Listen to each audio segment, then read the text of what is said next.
Alright guys, we are back for another Dokkan Battle video, and this is something I did not expect. I mean, Saiyan Day is kind of a funny celebration. It's not all the way there as like a, like an anniversary type thing, but it certainly is not kind of like, I think, just like kind of like your typical like monthly kind of celebration that you'd see in like June or October or one of those, types of months. And I think that the unit quality for several years in a row does kind of show that as well.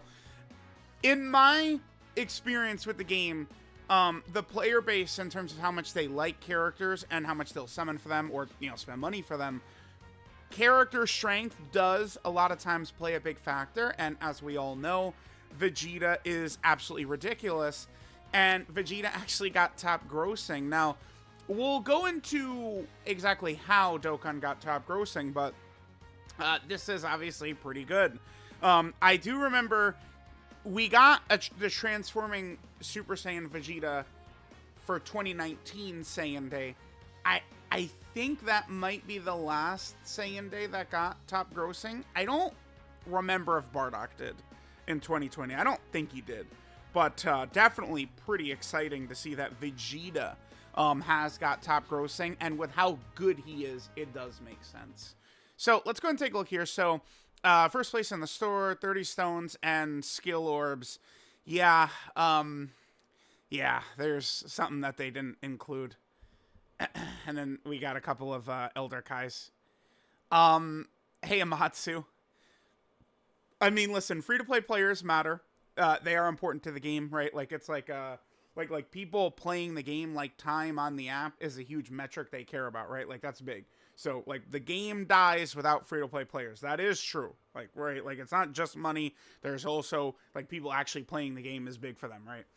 But, I mean, at a certain point, Amatsu, I do think maybe we could do a little bit for the players who maybe wail really hard and who run out of box space while they summon and can't keep summoning because they run out of box space. Dude, I'm talking crazy again. I know, my bad, but like, maybe, dude, maybe we could just get fucking box space, man, Amatsu, please, Jesus, dude. Okay, moving on. So we went over here. Right now, Dokkan is at 5th. Damn, I swear to God, I checked this a little while ago and we were 3rd. So we are dropping now at this point. I mean, it makes sense. Dokkan peaks, like, super fast, like, when the banner comes out and stuff like that. And then, obviously, like, some, people will still be throwing some money at it and stuff like that. But I think a lot of the whales, like me or, Garesh or something like that, like, the banner drops and, like, we, like, sweep through it and then we're done. So if we look at this is ranking history within the games category, and we did see that it was 1 yesterday. I did tweet about this. Notice it was at 2nd on iOS, and it was at 1st in games. So it does appear as though they're giving us this for games. I do think that's a good idea for Dokkan, because it's not 2017 anymore. Even just being 1st in games means Dokkan beat Genshin, Monster Strike, Honkai, the anime girl horse racing game, like all these crazy killer games, Dokkan did still beat them. And I think, Dokkan needs to acknowledge that again. It's like there's way more apps than ever. I mean, we always see in like the United States and stuff like that, like Tinder is always like #1. Like, it's going to be tough, for some of these Dokkan characters to beat out Tinder. I'm just saying, Dokkan. So, giving #1 for games is good. Now, the other thing I want to get into is Global Dokkan right here. I want the games to be exactly the same once the sync happens.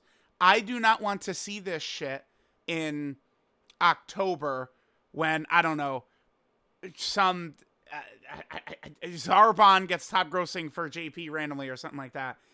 The rewards better be for both versions. The point of the global sync is for both games to be treated fairly.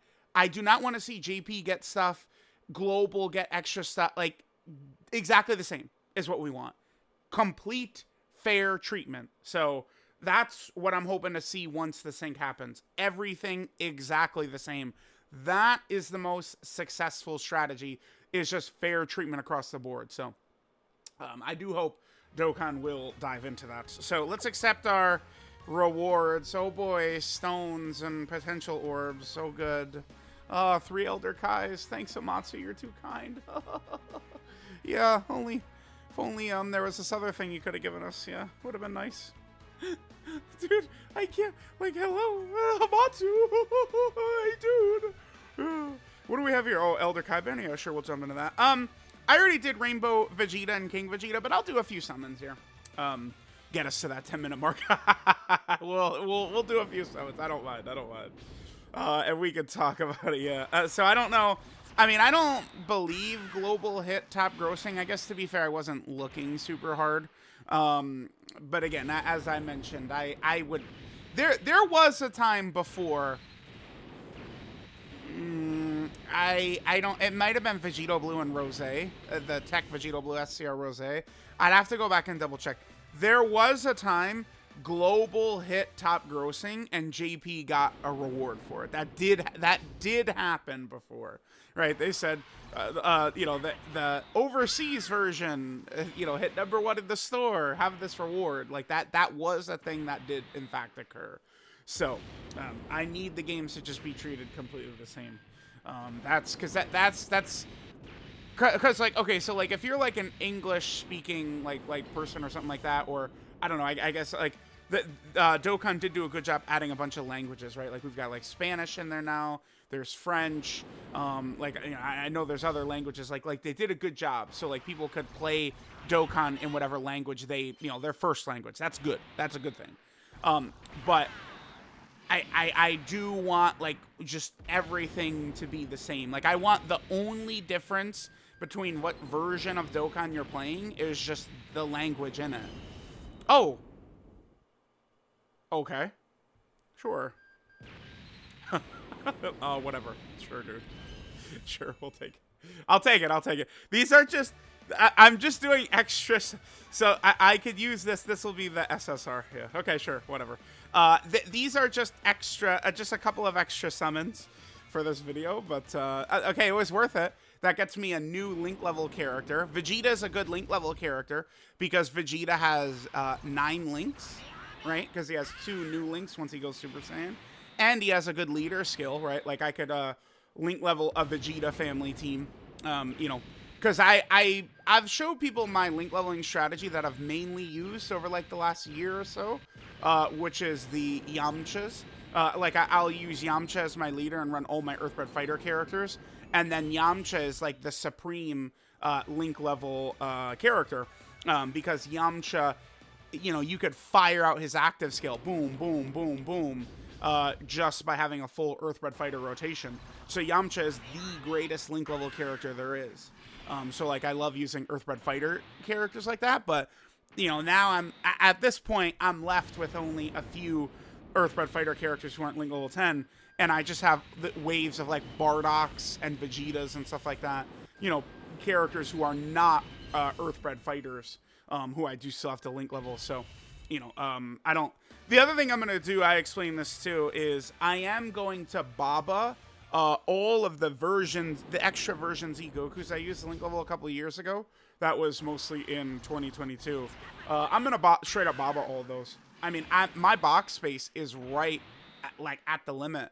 Like right now, once my box is completely cleared, I'm gonna have under 100 free spaces. And remember, I don't keep like loosies and stuff. Like, you know, like I'll watch a Toon Rami stream, and this guy's like, oh, I've got like these 50 like SA5 TURs ready for when a character EZAs to get him the SA15 and stuff like that. I don't have shit like that. Like, I just have characters that I'm gonna be Link leveling. And right now I'm gonna be at like 3,135 or something, I bet. Once my box is completely cleared out after these summons, it's gonna be something like that, like 3,135.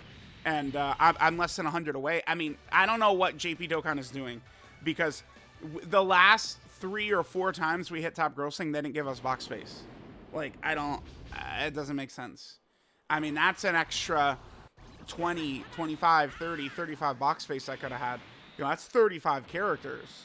So I don't know. I have no clue. I can't believe that it's like we're gonna create a system that's gonna punish the players who are putting in the most amount of money into the game.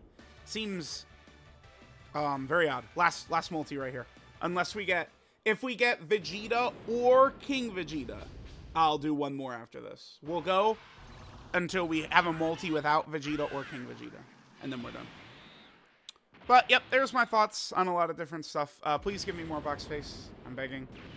On global, you could purchase the peel-off pack with every banner, which I think it gives. Each pack gives you like 5 box space. So some of the big global whales have just got way more box space than me. And then, of course, there was the one time when, I don't know how we describe it, but they made an error and things you're only supposed to be able to buy once. Players are able to buy a second time. So players who were around for that, you know, like Toon Rami has 700 more box space than me, for example. Right? And you know, my account is, you know, much older than his. So whatever. It is what it is. Let me know what you guys think. Vegeta did hit top grossing. I mean, it's a funny thing, Dokkan. Make a character without annoying flaws, annoying restrictions, annoying enemy restrictions, and he just has like a strong team. Well, because you know all the anniversary characters are basically on his team. Funny how people just love it. Isn't that crazy? Oh wow, so mysterious.